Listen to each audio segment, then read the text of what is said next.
Seja bem-vindo. Está começando o podcast Pelo Amor de Deus. Pelo amor de Deus! Pelo amor de Deus! Tá no ar! Podcast Pelo Amor de Deus. Eu sou Ed The Drummer e hoje vamos voltar ao princípio, né, Maglu? Desde o início do mundo, do início do pecado, do início dessa bagunça toda que a gente conhece hoje.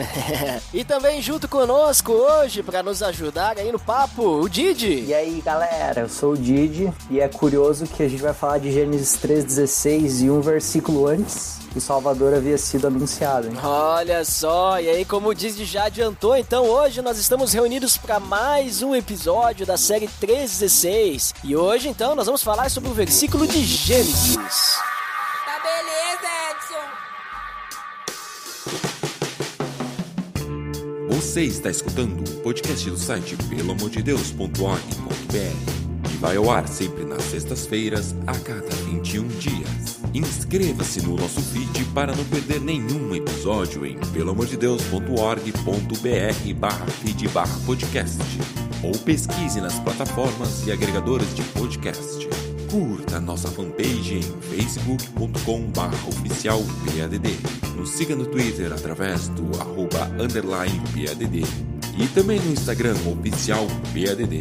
Ou entre em contato conosco através do e-mail contato@peloamordedeus.org.br.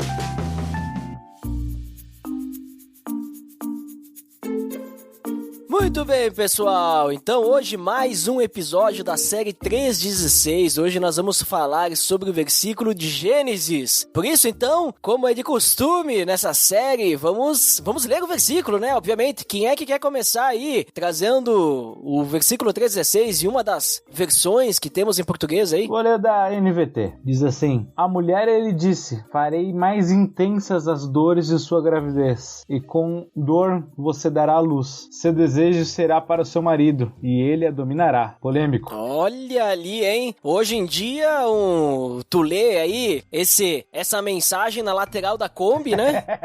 É uma pedrejada. Vamos pra ficar claro, né, Didi? Agora a gente tá usando essa ideia porque a caixinha de promessa, entende-se, né, que tu tá pegando promessas de Deus, né, da Bíblia, né? Uhum. Então nem sempre vai ser assim. Então a gente tá pegando assim, a ideia é o seguinte: pensa que passou uma Kombi, escrito esse versículo na lateral, sem contexto nenhum, sem endereço nenhum, e aí tu tem que interpretar ele, né? Sim, entendi. Conforme a Kombi passou. E aí imagina tu ver um texto, né, na lateral da Kombi falando isso aí, ó, seu desejo ele vai dominar.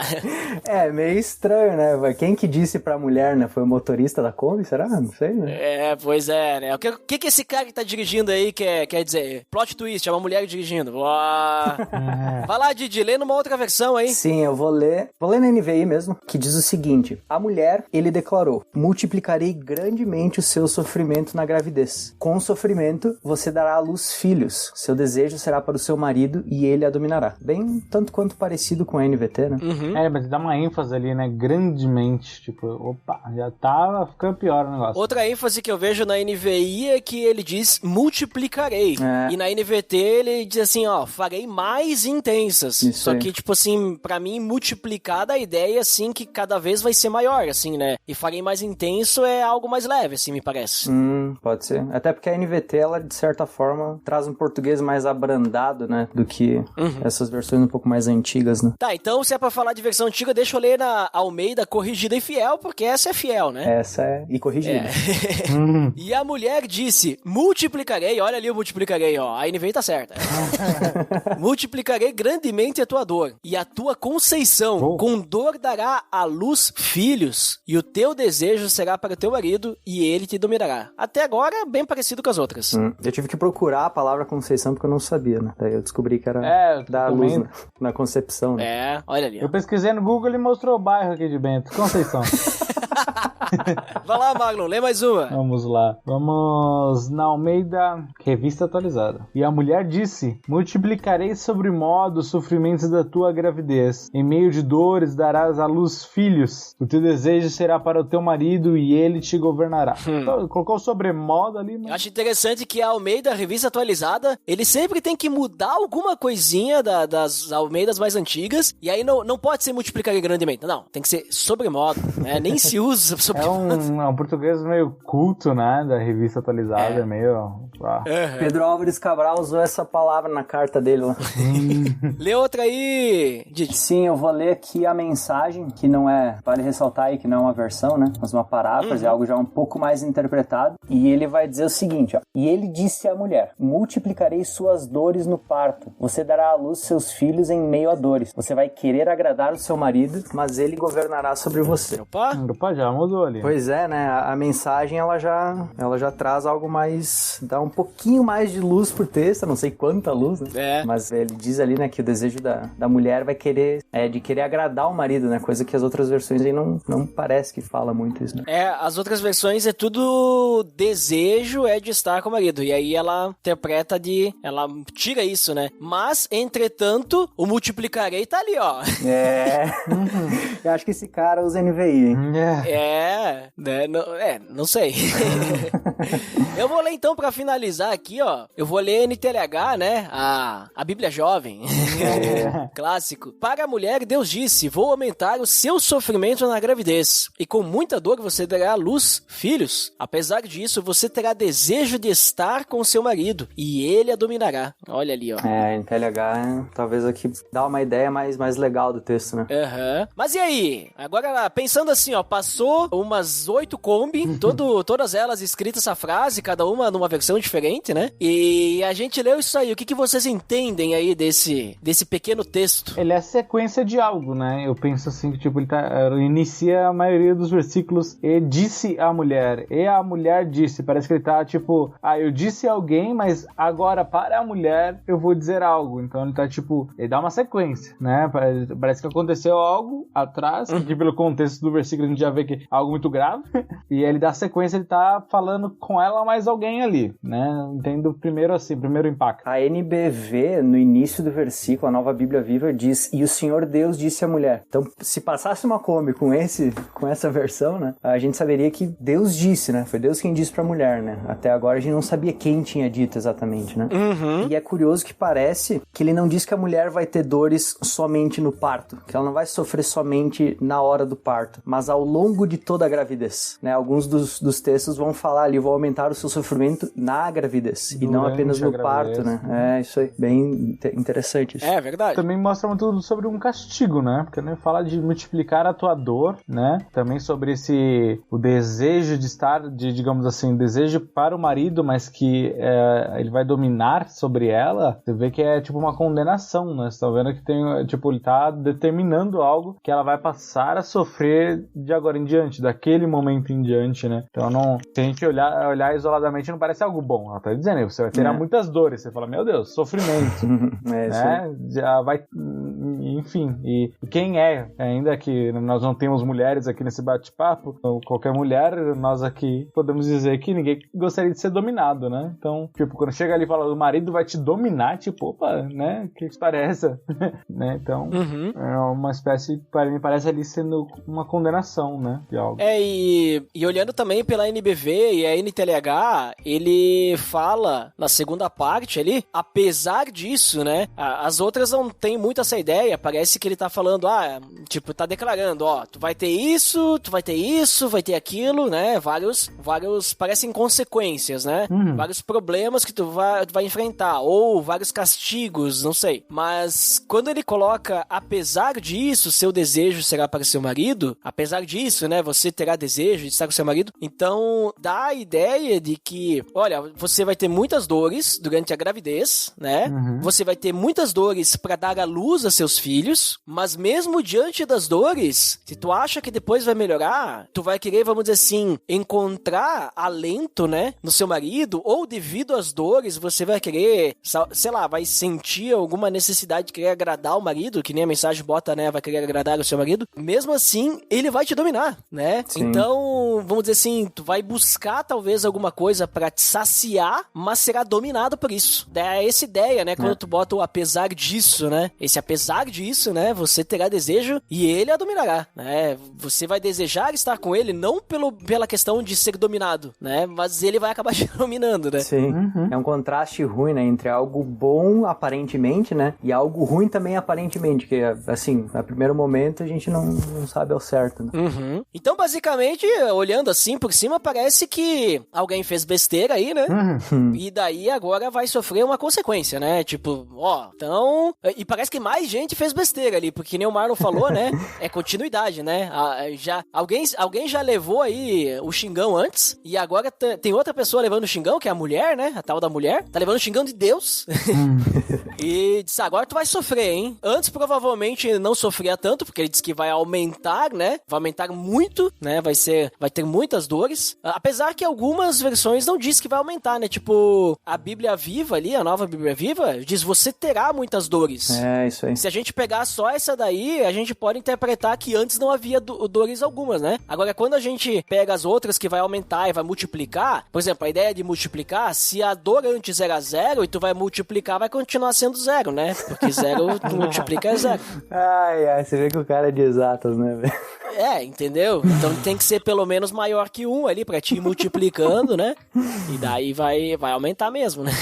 E aí, vocês conseguem entender alguma coisa a mais ou é basicamente isso aí mesmo? O que dá de entender também que não foi ninguém mais, ninguém menos do que Deus, né? Que multiplicou o sofrimento da mulher ali, né? E não foi a própria mulher, não foi o marido, mas Deus que multiplicou o sofrimento. Ele disse, multiplicarei, né? Mas além disso, não conseguiu muito além do texto aí. Nós vamos ter que chamar o cara da Kombi pra voltar e explicar pra nós aí, então.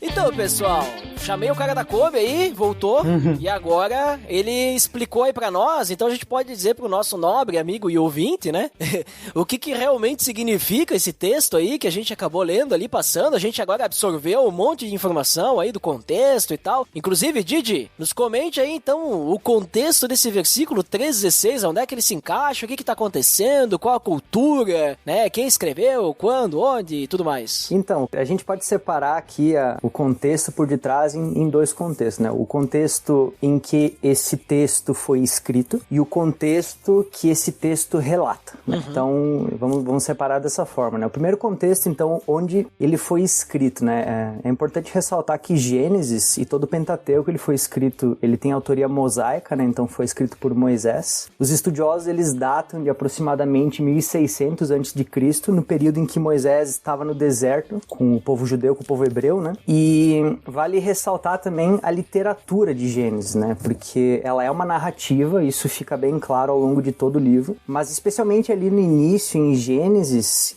há uma literatura poética, por isso que vai ver alguns estilos de literatura judaica, como o quiasma, por exemplo, que é um estilo de literatura ali no início do livro, e também de certa forma, é uma resposta apologética de Moisés, e eu vou explicar isso logo. Então Moisés, ele escreveu Gênesis, como eu falei antes, na viagem entre o Egito e a Terra Prometida, né? E de forma apologética e poética, para que os hebreus, eles crescem que Deus é o criador de todas as coisas e Deus é o criador do seu povo, que ele tanto ama. Os hebreus, quando eles saíram do Egito, foram em direção ao deserto, a Terra Prometida, mas aquela frase bem famosa, né? Que eles saíram do Egito, mas o Egito ainda não havia saído deles. Então era necessário tratar da questão cultural e religiosa no coração dos hebreus. De tal forma que Gênesis, ele foi escrito com esse teor mais apologético contra, digamos assim, as religiões egípcias da época, que os hebreus já tanto estavam acostumados, né? Porque eles viveram por 400 anos naquele período de escravidão, né? E pelo faraó, e pelo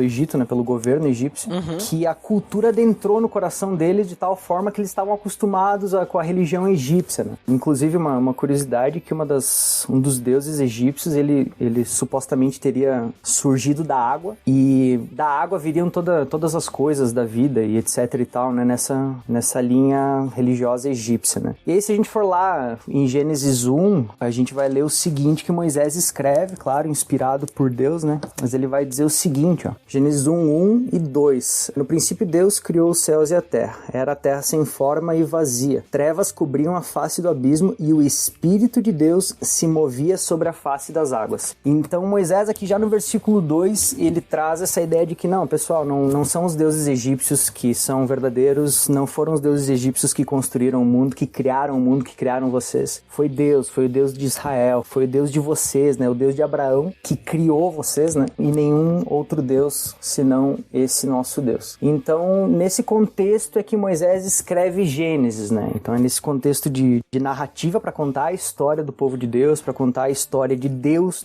com o seu povo, com literatura poética, né? Com bastante, principalmente ali nos primeiros capítulos de Gênesis, e com essa resposta mais apologética para tentar tirar o Egito do coração do povo hebreu, né?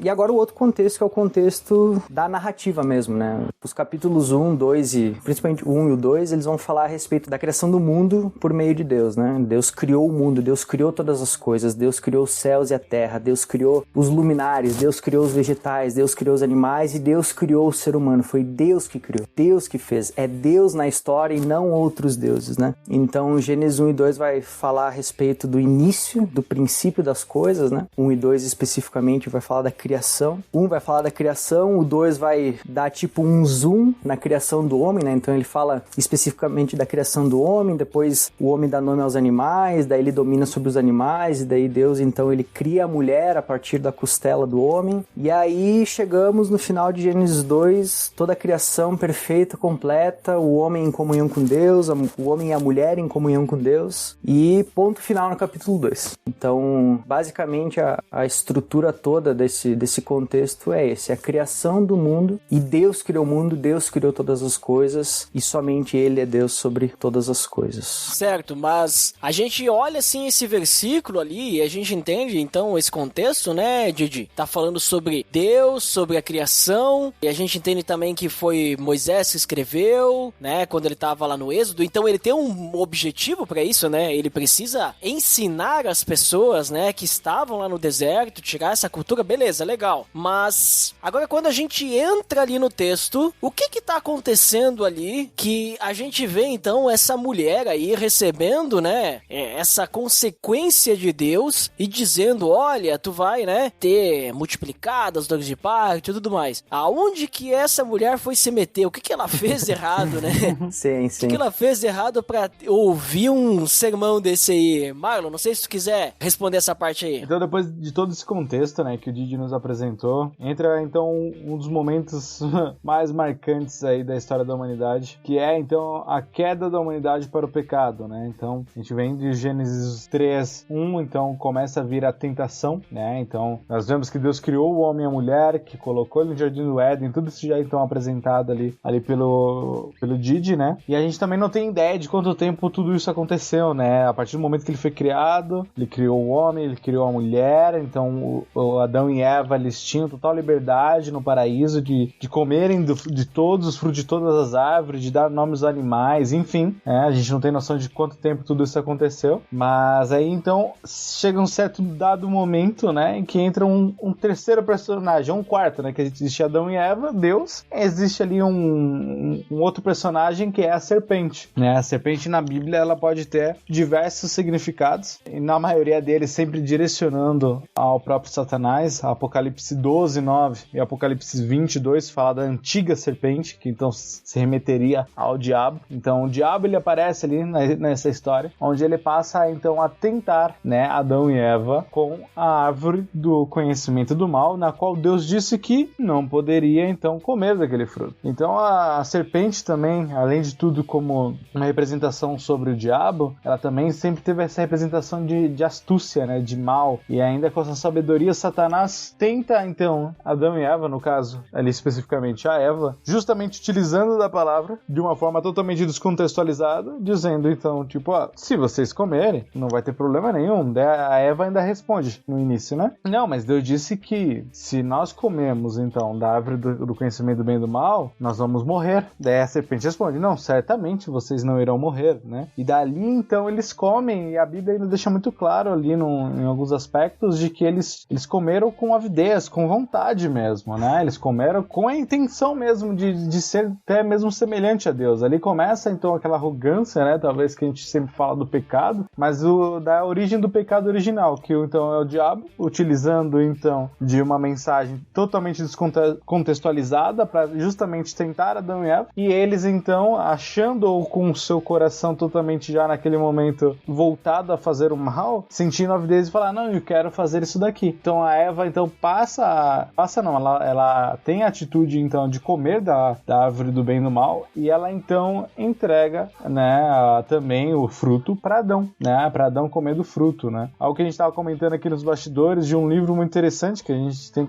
com a intenção muito grande de ler, que realmente realça o silêncio de Adão, né, porque acontece toda essa história da serpente, então chegar até Eva, tentar Eva ainda vai lá e dá o fruto para Adão, e Adão permanece em silêncio, né, então também mostra aí uma astúcia muito grande, principalmente da serpente, de inverter alguns valores de Deus, de que ele, ao invés de, como mostra Deus que o homem seria então a cabeça, né, digamos, a pessoa que comandaria ali o Éden, ele vai lá justamente ao contrário, ele vai na mulher, ele inverte a ordem, mas ao mesmo tempo não deixa que o homem seja culpado. Enfim, isso aí talvez contextualize um pouquinho mais pra frente. Mas o que acontece então? A serpente tenta a mulher, que entrega também o fruto para o homem, e com isso eles desobedecem a Deus, né? A única ordem direta de Deus de que eles não comessem da árvore do bem e do mal, que certamente eles morreriam, eles vão lá e descumprem esse decreto, né? E a partir daquele momento eles se veem nus. Então há ali uma certa, não é uma ilustração, mas existia ali no Éden como se o próprio Deus, de alguma forma, eles pudessem ouvir o caminhar de Deus, né? E Deus, então, ele entra então no Éden, vai lá caminhar, que a Bíblia deixa que Deus habitava ali no meio deles, que realmente ele andava pelo Éden, e a partir daquele momento eles se escondem. Quando eles começam a ouvir Deus andando pelo Éden, eles se escondem, e Deus então questiona, por quê? Onde é que vocês estão? Né? E depois ele questiona, quem disse pra vocês que vocês estão nus? E ali, a partir daquele momento, então, entrou o pecado na humanidade. Os dois se veem nus com medo de Deus, né? Então, a gente vê a trajetória do pecado original muito semelhante ao nosso pecado hoje também, de certa forma. Então, é o diabo tentando, é o nosso coração corrupto com a vontade de fazer algo de errado. Após aquilo, o nosso coração se constrange totalmente diante de Deus, porque, tipo, meu Deus, né? Estou nu diante de Deus, porque a nudez, ela, mais do que tudo, quer dizer uma humilhação, né? Estou sujo, estou impuro perante Deus. Deus, então, questiona eles por que deles estarem escondidos, quem disse que eles estavam nus, e a partir daquele momento, então, Deus decreta,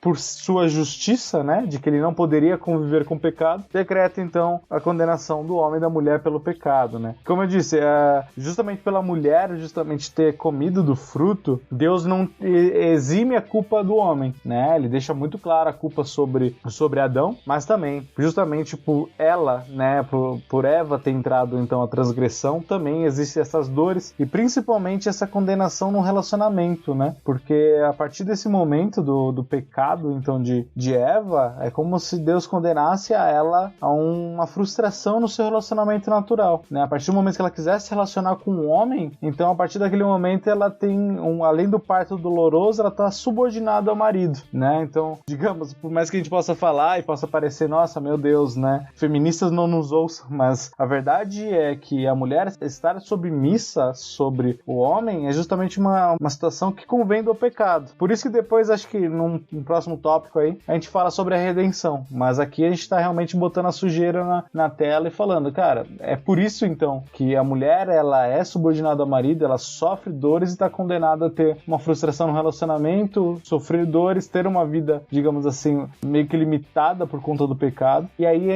começa a entrar todo esse contexto, né, da entrada do pecado na humanidade através de Adão e Eva, e é do versículo que a gente leu agora.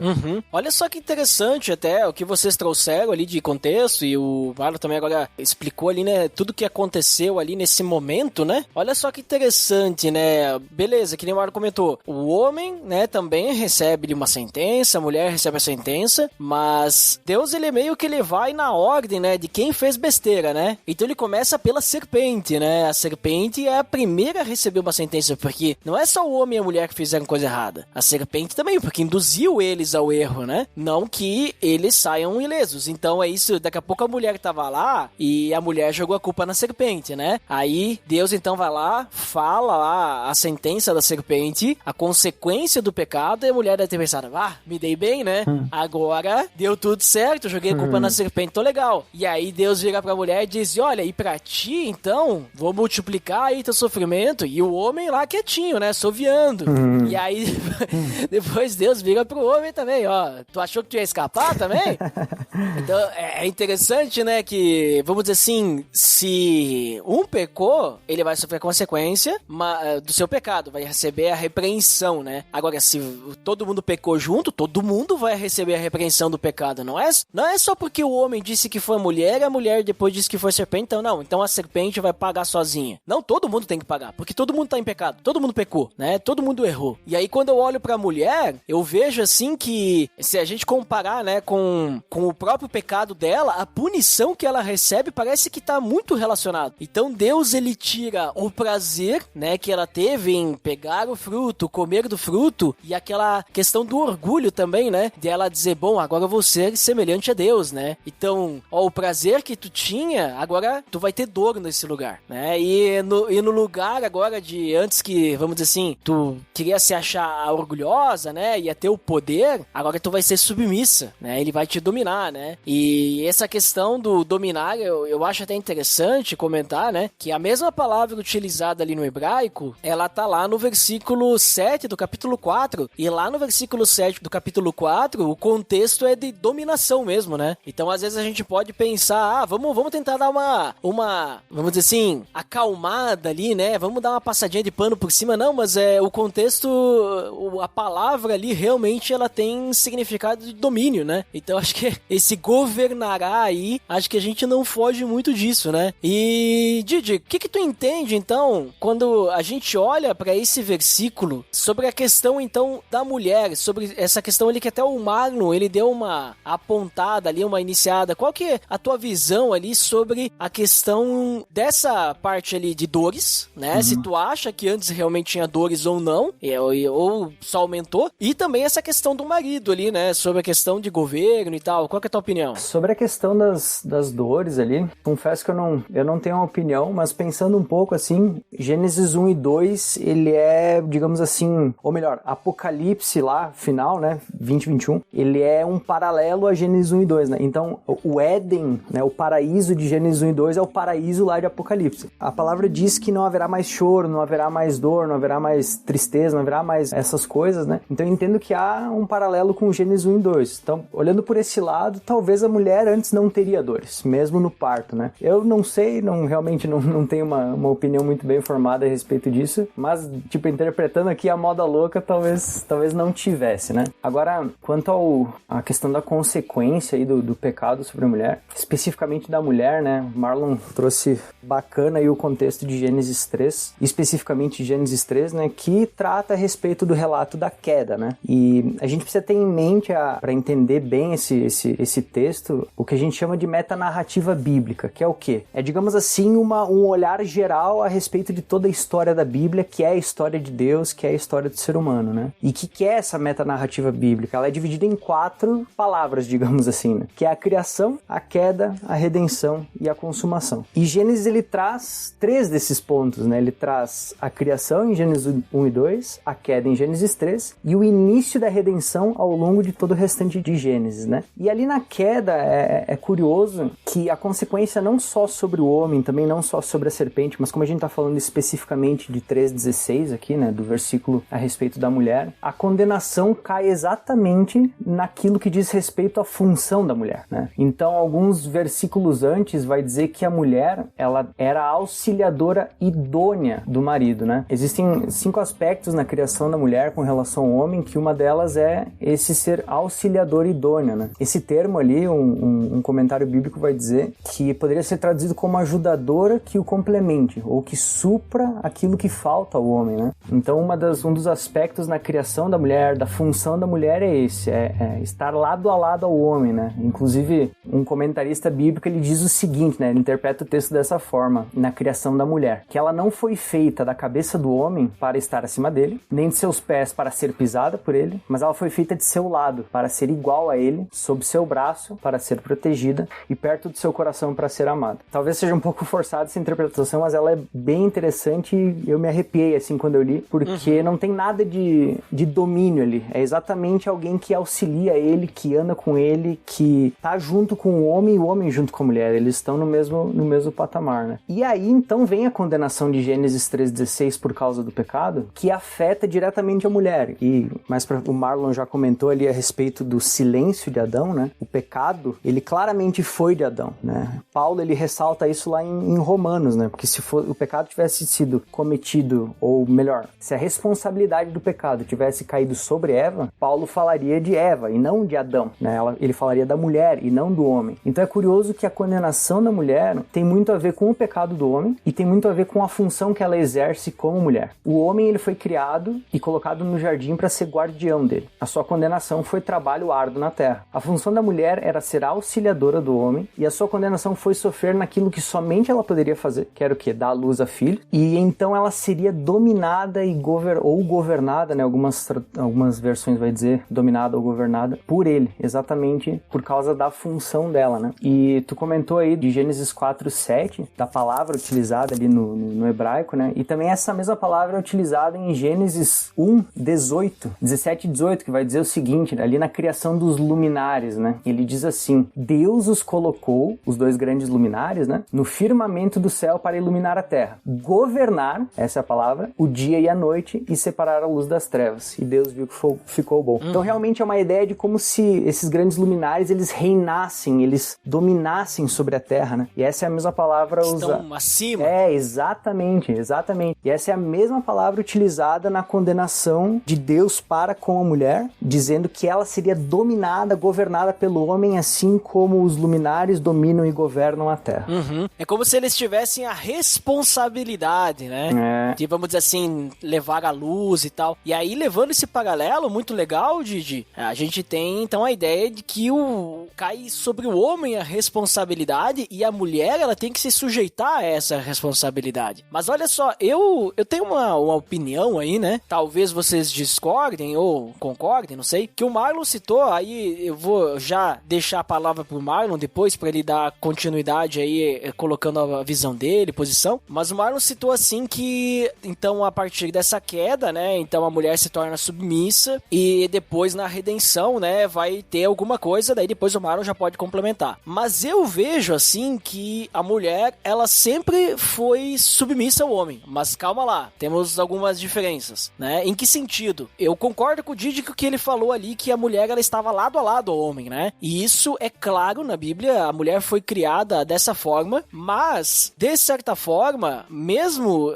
ela sendo igual para igual ao homem, o cabeça deveria ser o homem, né? Então ele teria a responsabilidade perante a família, vamos dizer assim. Isso então colocaria a mulher como submissa ao homem. Só que existe uma diferença na submissão da queda e na submissão antes da queda. Perfeito. E na submissão depois da redenção, que eu poderia considerar que seria a mesma submissão. A diferença é o pecado, é a dor, é a dificuldade, é a obrigação, né? Porque o pecado, ele mancha a nossa visão. Então, enquanto antes estava lá o Adão lá cuidando do jardim, né?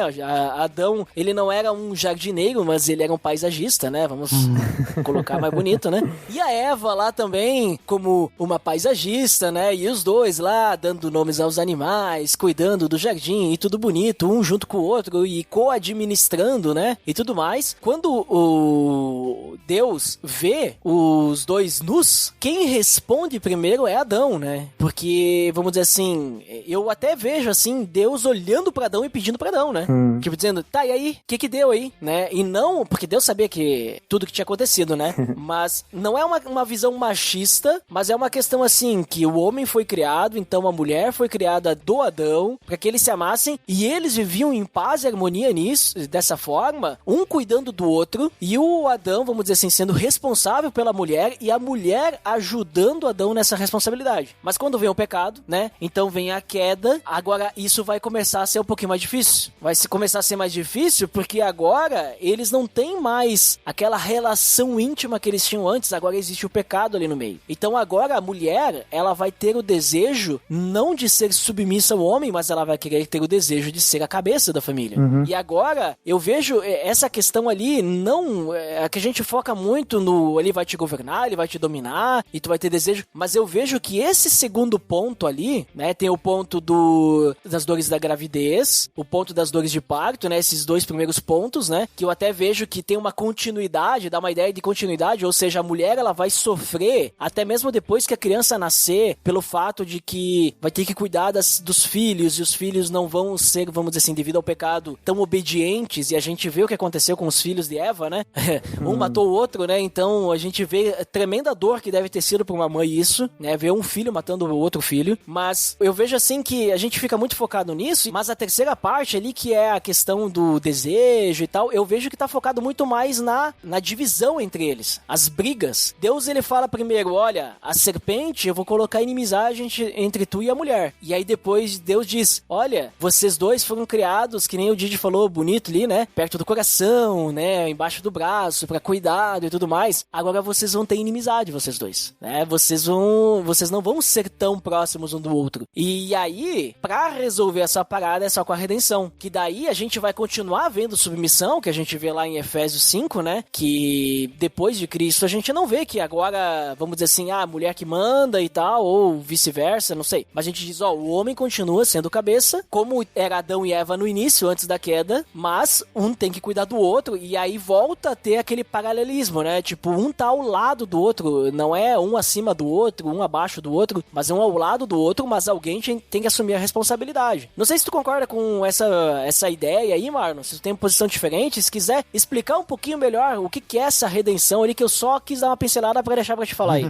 Na verdade, eu vi uma definição sobre isso muito, muito marcante. É claro que se a gente for falar de submissão, masculinidade, feminilidade aqui, dá um pano na manga pra gente conversar bastante. Talvez um tema pra um próximo episódio, mas sintetizando um pouco, assim, a ideia, né? Uma vez eu vi uma definição muito, muito marcante pra mim, que dizia assim, o feminismo é um band-aid, o machismo é um câncer, mas falando justamente sobre o pecado, de forma de que a partir do momento que o pecado entra na humanidade, essa forma de castigo, essa forma de submissão agressiva por conta do pecado, e que justificaria a agressividade do homem contra a mulher, em todos os sentidos e aspectos, né? Esse pastor, ele dizia que é como se o homem, inconscientemente, dentro dele, por conta do pecado, ele tem dentro dele a predisposição de oprimir a mulher, justamente pelo pecado. E aí, quando ele apresenta a redenção e falando, então, quando a gente apresenta que o feminismo, então, ele é, digamos, um band-aid, ele tá apresentando, o problema tá no homem, porque o homem, justamente por ter o coração corrompido, por ter se calado no momento em que deveria ter se falado, na hora que a mulher tomou a frente de uma posição que deveria ser a dele, ele se irrita com a mulher por conta dela ter feito tal coisa com ele. Digamos assim, é como se nós, filhos de Adão, e elas, filhos de Eva, tivéssemos intrinsecamente esse desejo de fazer mal, né? E elas, com essa condenação que a gente vê aqui, que ela sofreria em seus relacionamentos, justamente ali dor de parto, sobre a submissão do marido, é uma condenação que vem sobre toda uma geração em um contexto social muito grande. Aí ele apresenta, então, a solução para que exista uma harmonia entre o homem e a mulher, o amor que seria prestado, que ele foi criado para amar a mulher, para cuidar dela, só é encontrado em Cristo. Em 1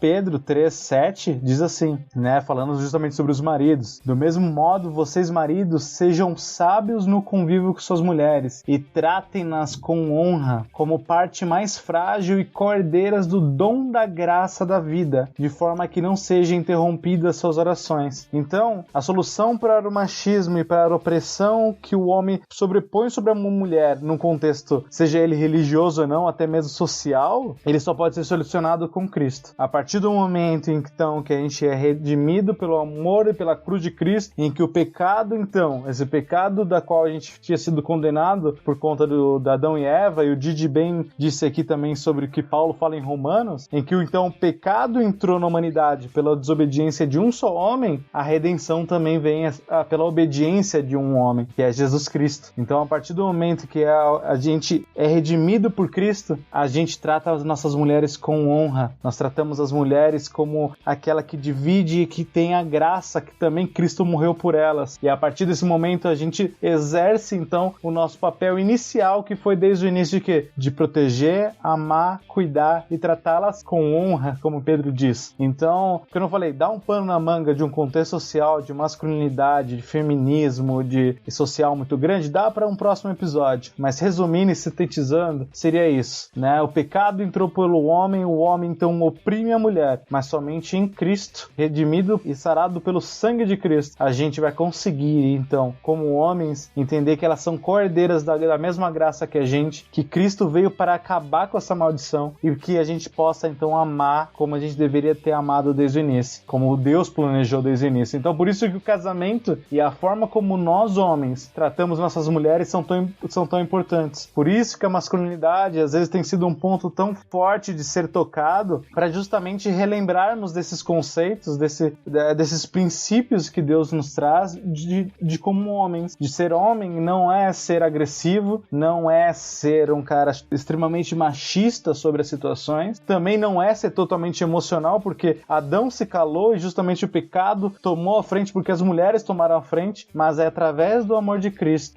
que nos redimiu que a gente vai encontrar esse equilíbrio nos relacionamentos, né? Esse relacionamento entre o homem e a mulher é então curado, né? Então, digamos, é ali a perfeita harmonia. Então, essa redenção é maravilhosa quando a gente começa a entender, né? Quando eu, como recém-casado, começar a ver isso na prática, né? De ver na prática os dois sentidos, né? Quando há uma desarmonia entre eu e minha esposa, ver que, tipo, muitas vezes eu mesmo a oprimo, porque eu também sinto algo, uma raiva de alguns momentos e que justamente ela quer tomar a frente de algumas situações. Então, você começa a olhar e fala, caraca, faz todo sentido. Mas a partir do momento em que nós nos perdoamos e entendemos principalmente que estamos unidos ainda principalmente por Cristo, aí nosso relacionamento, ele, então, há esse amor, há esse carinho e há essa união e esse nó que é muito mais forte do que qualquer outra coisa, né? Então essa seria a redenção. Então é aí que é essa diferença, né? Da submissão, a partir do momento do pecado e da redenção. Muito bom, Marlon.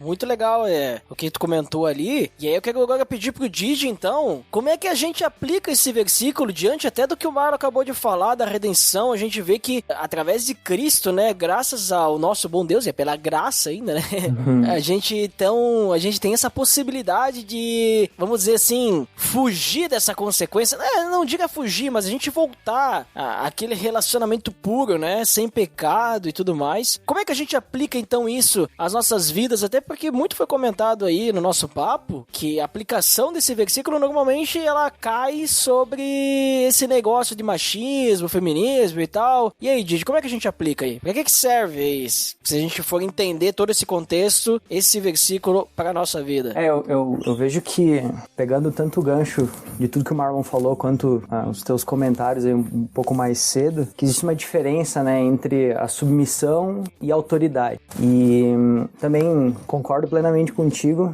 que o homem, desde o início, ele é o líder da casa, digamos assim, né? E ele tem autoridade, né, na família. Ele é autoridade na família, né? E a mulher é submissa ao marido, né? E o Marlon, volta e meia, comenta a respeito do termo submissão, que é a ideia de estar debaixo da mesma missão, né? Então, vestir a camisa, digamos assim. Então, de forma alguma, a ideia inicial de Gênesis era submissão de opressão. Era uma submissão de um domínio do homem sobre a mulher, né? E era uma submissão no sentido de que a mulher não quer mais saber de submissão e agora ela tem que tomar frente e não sei o quê. Não, essa não era a ideia original, né? A ideia original era uma submissão de andar exatamente lado a lado, cada um com o seu papel, o homem tendo autoridade e responsabilidades na família, tomando a frente de certas decisões e certas coisas dentro do âmbito familiar. Até porque, vale ressaltar aqui, que Deus, ele deu a ordem a Adão a respeito de não comer do fruto da árvore do conhecimento do bem e do mal. E não a Eva, né? Ele criou Adão, deu a ordem a Adão, e Adão, então, depois teria dado essa ordem, teria dado esse aviso, essa fala, esse mandamento de Deus para Eva, né? Demonstrando aí a autoridade também do homem na casa, né? Nos cuidados da casa. E aí vem a queda, né? E o que eu vejo de aplicação, especificamente desse versículo, na verdade, é se dar conta exatamente do que o Marlon comentou, da situação em que a gente se encontra hoje, né? De que o mundo, ele se encontra, não hoje, né? Mas após a queda, né? E eu vejo assim que as implicações do pecado de Adão, que eu entendo que foi a omissão de Adão, né? Ele foi omisso naquele momento. Ele poderia ter dito, Eva, não, Deus disse que a gente não deveria comer, não vamos comer, deixa a serpente de lado, deixa esse fruto de lado, vamos continuar servindo a Deus, né?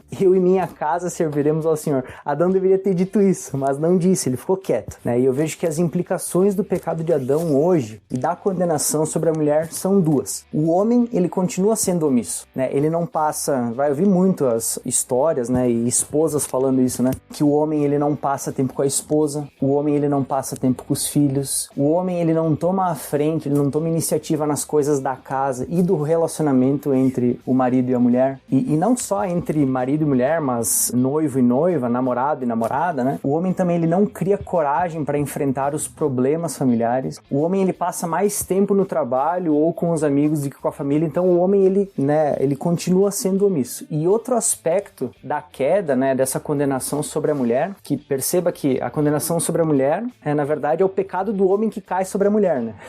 É curioso. O outro aspecto do pecado do homem, cuja condenação cai sobre a mulher, é que o homem, ele, no intuito de não querer ser omisso, talvez inconscientemente, talvez ele nem pense nisso, né? Ele vai para o outro extremo, que é ser o manda-chuva da casa, né? Ou seja, ele governa sobre a mulher, como diz o próprio texto de Gênesis 3:16 aí, né? Então ele manda na mulher. E daí, se ela não obedece, ele agride ela verbalmente ou fisicamente. Ele manda nos filhos, né? Se eles não obedecem, ele os agride também verbalmente ou fisicamente. O homem, ele se acha o dono de tudo dentro de casa, né? Então, frases como, né? Fui eu que comprei, eu que coloco comida na mesa, é o meu salário aqui dentro de casa, vocês têm tudo isso aí que vocês têm por minha causa. Então, frases como essa, infelizmente, são muito comuns vindo de da boca do homem. E eu entendo que isso é a consequência do pecado original, da queda na vida da humanidade a partir de Gênesis 3, né? Então, não só hoje, mas desde sempre, né? E aí eu realmente me pergunto assim, né? Será que é possível uma restauração plena, né?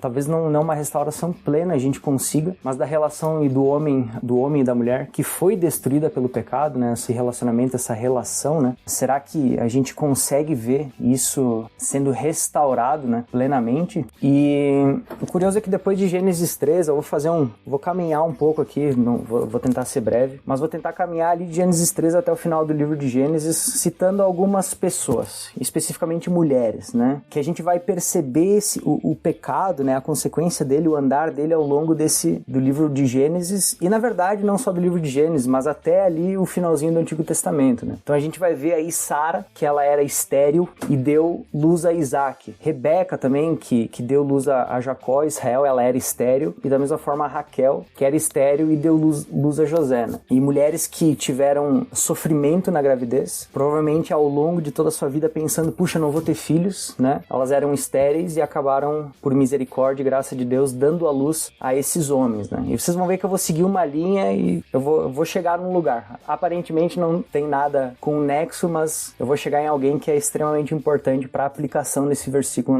na nossa vida hoje, né? E aí o que isso significa, né? Essas mulheres terem dado a luz a esses homens que eu citei, né? Mulheres estéreis com problemas e deram a luz a esses homens que eu citei, né? A promessa é de Deus, né? E lá em Gênesis 3:15, foi a primeira frase que eu disse aí na gravação, no podcast aí. Gênesis 3:15, né? A promessa de um Salvador. Deus, antes de condenar a mulher e o homem, ele condena a serpente, e daí ele então traz uma promessa, assim, que essa promessa de Gênesis 3:15 é chamada de proto-evangelho. É um protótipo do evangelho. E aí diz o seguinte, Gênesis 3:15: porém inimizade entre você e a mulher, entre a sua descendência e o descendente dela. Este lhe ferirá a cabeça e você lhe ferirá o calcanhar. É uma promessa de que viria o Messias, de que a semente da mulher, a descendência da mulher, o descendente da mulher, melhor dizendo, né, pisaria sobre a cabeça da serpente, venceria a serpente. E essa é a ideia de que o Messias, ele viria então e pisaria, digamos assim, seria vitorioso sobre a antiga serpente, que é Satanás. E daí é curioso porque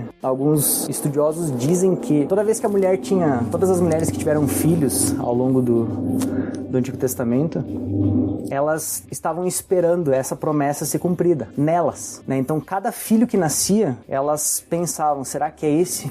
Será que é esse? Será que é esse o que vai nos salvar? Será que é esse que vai nos redimir? E aí vem então essas três três mulheres que eu já citei, e além delas, a história segue. Vem com Raabe, lá em Josué capítulo 2, uma mulher que não tinha nada a ver com o povo hebreu, né? Que escondeu os dois espias do povo hebreu em sua casa antes da invasão da Terra Prometida. E essa Raabe, ela foi mãe de Boaz. Boaz se casou com Ruth, e aí tem um livro específico para Ruth aqui nas escrituras, né? Acontece aí uma história louca com Ruth. Ruth se casa com Boaz, eles geram uma descendência e se tornam a voz de quem? Davi. E aí Davi, numa atitude pecaminosa horrenda, né? Ele tem relações sexuais com a esposa de um soldado, mata ele para cobertar o caso e, né, vive a vida tranquila até que um dia um profeta vem e dá no meio dele, né? E diz, Davi, tu pecou, né? E ele se arrepende. Mas a gente sabe, por que eu cheguei em Davi? Porque a gente sabe que o Messias, a linhagem do Messias, ele viria de Davi. E aí, a partir da linhagem de Davi e de tudo que eu falei até aqui, né? A gente chega então em quem? Em Maria, né? Depois, claro, de muito tempo, né? De muitas outras pessoas, de muitas outras gerações, a gente chega em Maria. Mãe de quem? Mãe de Jesus Cristo, nosso Senhor. Tá, e por que eu fiz todo esse contexto, tentei trazer toda essa história do Antigo Testamento até chegar em Maria? Aonde tudo isso nos leva? Tudo isso nos leva para a fala de Simeão, na narrativa de Lucas 2, dos versículos 25 ao 32. Simeão, ele havia recebido de Deus, ele era um homem fiel, piedoso, justo, um judeu piedoso e justo, e ele havia recebido de Deus a revelação de que ele não morreria sem ver o Messias. E aí, num certo dia no templo de Jerusalém, quando surgem José, Maria e Jesus, né, Jesus ainda pequeno, bebê de colo, Simeão pega o menino nos braços e diz, agora, né, ele diz para Deus, né, faz uma oração para Deus, agora Deus pode despedir em paz o teu servo, pois os meus olhos já viram a tua salvação. Então, tem a criação, tem a queda, Deus condena a mulher. Antes de condenar a mulher, Deus faz uma promessa, ele prepara o terreno para todos os anos que viriam pela frente. Mulheres sofrem, tem mulheres estéreis, mulheres que não faziam parte do seu povo, né, como o caso de Raabe. Situações cabulosas, né, de Davi que comete adultério, e daí vem Salomão, né, é filho de Davi com Batseba. Então, a probabilidade do Messias vir de uma linhagem dessas era tipo assim, meu Deus, se o Messias vier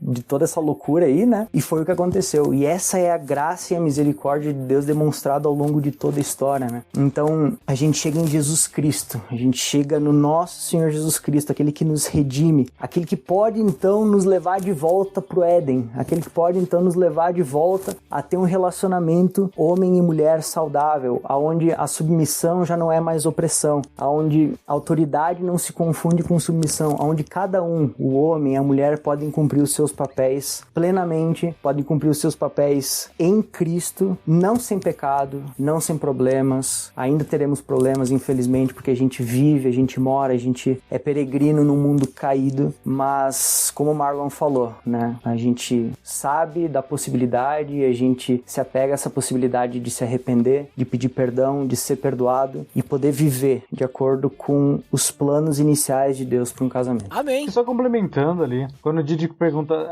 será que a gente conseguiria ter então um relacionamento restaurado? Cara, eu acho que é muito interessante quando Deus está fazendo a condenação, ele fala sobre a serpente, e antes de entrar no homem e na mulher, antes de dar a condenação pro homem e pra mulher, ele já dá ali no proto-evangelho a solução, sabe? Então ali, pra mim, ele já aponta, tipo, sabe, quem vai derrotar a serpente é aquele que vai restaurar o relacionamento do homem e da mulher, né? Então, quando a gente vê que, tipo, claro, a gente não vai deixar de pecar, mas quando dois pecadores entendem que eles só conseguem ter um relacionamento restaurado por conta de Cristo, a gente chega muito próximo de ter o relacionamento perfeito que teria sido lá no Éden, né? Então, acho que parece clichê, mas a verdade é com Cristo, né? Com aquele que venceu a serpente, com aquele que nos redimiu.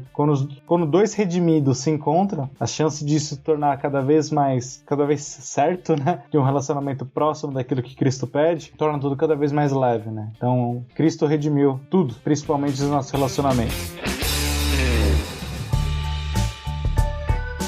Então, pessoal, muito bom o papo que tivemos, né? Muito interessante aí, né? E se a gente quisesse, esse assunto aí daria muito mais conversa, né? Que nem vocês falaram antes da pano pra mano.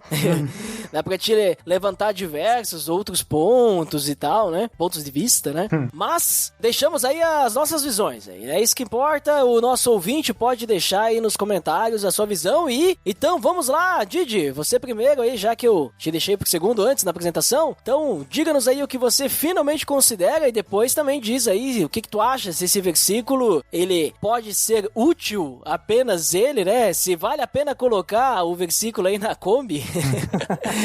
Se vale a pena decorar o versículo ou não vale a pena decorar o versículo. Eu vou começar respondendo essa, então. Pensando por esse lado da Kombi, realmente não vale a pena colocar na Kombi, né? Olha o que poderia gerar isso ainda mais nos dias de hoje, né? Mas eu sou um cara que, particularmente, eu tendenciosamente creio que todo e qualquer versículo é bom ser decorado, uma vez que se saiba o contexto dele, né? Então, esse versículo, se não souber o contexto, pode estragar muito a vida das pessoas ao redor, né? Mas, no seu devido contexto, esse versículo decorado, para quem quer que seja, é extremamente edificante, né? Ainda mais com todo esse contexto que a galera do PADD deu aí nesse episódio de hoje. Acho que o pessoal tá com bastante bagagem aí para quem fizer perguntas, né? Quem fizer um questionário aí para o pessoal que ouviu. E a respeito das considerações, então, como o Marlon falou aí, inevitavelmente tratar sobre esse assunto hoje, ele é um tanto quanto polêmico, né? Submissão, papel da mulher no casamento, questões de gênero, começa a entrar em outras coisas, né? Sexualidade, enfim, várias coisas, né? Uma coisa é fato. Deus criou o homem e a mulher, deu liberdade a eles pecaram, houve a queda, houve condenação sobre eles, e desde então existe essa quebra no relacionamento entre homem e mulher. E sobre tudo isso eu quero ter uma coisa para dizer para aqueles que são tanto de esquerda quanto de direita, né? Não existe movimento de esquerda nem movimento de direita que defina qual que é a verdadeira faceta, qual que é o verdadeiro papel, qual que é a verdadeira função de uma mulher. Não existe movimento revolucionário feminista na história que vai revelar, que vai dar a verdadeira dignidade à mulher. Não existe nenhum movimento feminista na história que vai revelar a verdadeira identidade da mulher. E da mesma forma, do outro lado, não existe nenhum princípio conservador que defina verdadeiramente a face da mulher. E por fim, não existe nenhum movimento de direita que vai restaurar o verdadeiro papel da mulher. Então, de ambos os lados, não existe. O papel, a sexualidade da mulher, a identidade da mulher, tudo isso só pode ser restaurado unicamente e exclusivamente em Cristo Jesus, nosso Senhor. E a gente vê isso ao longo da história bíblica. A gente percebe mulheres colocando fé em Deus e tendo relacionamento do seu casamento restaurados. A gente vê exemplos no nosso cotidiano de pessoas que se entregaram a Deus, casais que se entregaram a Deus e tiveram o relacionamento conjugal restaurado, né? E aí, mas pode surgir a pergunta por fim, né? Tá, mas então tudo certo, né? Só confiar em Deus e aí sem mais problemas no casamento. Infelizmente não, porque como eu já falei antes e como o Marlon também comentou, embora a gente seja chamados de santos ao longo de todo o Novo Testamento, né? Nós ainda estamos em processo de santificação, né? O famoso já, mas ainda não. Por isso ainda teremos problemas no relacionamento homem e mulher, né? Ainda teremos problemas dentro dos casamentos. O homem muitas vezes será omisso e manda chuva e a mulher há de sofrer com isso. Mas isso não é o fim. O fim é Cristo e a esperança que Ele nos dá por meio da sua palavra. Dito isso, eu deixo aqui o texto de 1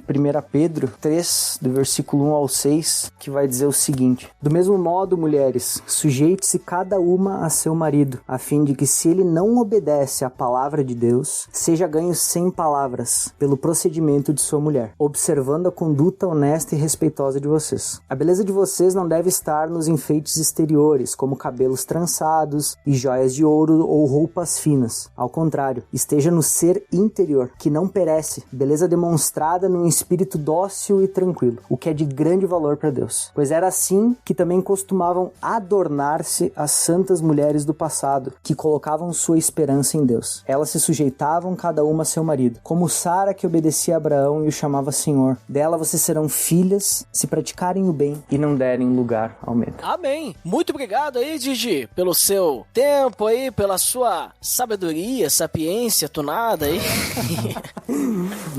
E agora, Marlon, também deixa aí o que você finalmente considera e lembre-se, né, de comentar testar se tu acha que o versículo é bom pra decorar ou ele precisa de contexto e aí não vale a pena. O que é semelhante ao Didi, né? Esse versículo, por si só, eu acredito que ele também necessite de contexto, né? Porque ele pode ser mal interpretado e já foi muito mal interpretado, né? Nos períodos de igreja, e que pode ser usado justamente para oprimir mulheres, né? Então, eu acredito que tem que entender o contexto, né? Tipo, eu concordo com o Didi que posicionamentos políticos não redimem a situação de um casal pecador, mas também acredito que causas sociais estão na soberania de Deus. Ele age ali também, ele age na natureza, ele age na sua soberania em todas as causas, né, para que, claro, não que esse mundo seja o perfeito lugar, mas existem conquistas que de alguma forma nos fizeram refletir, né, estamos cá nós em 2020, né, 2020 depois de Cristo, tendo que falar o que é ser masculino, o que é ser feminino, né, também porque muito tem sido questionado na sociedade, a igreja precisa se levantar, que nem a gente tá, do livro que eu estou lendo, que a gente comentou aqui nos bastidores, O Silêncio de Adão, né? Tudo isso aconteceu por conta de uma omissão, né? Então o que eu tenho mais aprendido com esse momento e com tudo isso que tem acontecido e sobre esse versículo em específico é que nós não nos calemos, sabe? Que a gente não tenha medo de falar sobre diversas situações das nossas vidas, né? Porque o homem, ele tem que saber lidar, né? Principalmente o homem tem que saber lidar com as frustrações da vida, tem que saber com as dificuldades da vida, tem que saber, sabe, enfrentar as coisas da vida com o peito aberto, sabendo responder e conseguindo se posicionar de alguma forma, pois o silêncio tem nos causado muito mal, seja para a igreja, seja para a sociedade, seja nos casamentos. Então nós estamos aqui falando sobre o assunto que na verdade se aborda por conta desse versículo e que é então importante a gente falar, é importante a gente também falar sobre isso com nossos amigos, com a nossa família, com a nossa igreja principalmente, de muitos casais e amigos que nós temos, e falar sobre a masculinidade, sobre a feminilidade, sabe? Não nos calarmos diante de injustiça, diante de agressões, diante de relacionamentos não bíblicos, sabe? Nós, como cristãos, somos aqueles que se levantam contra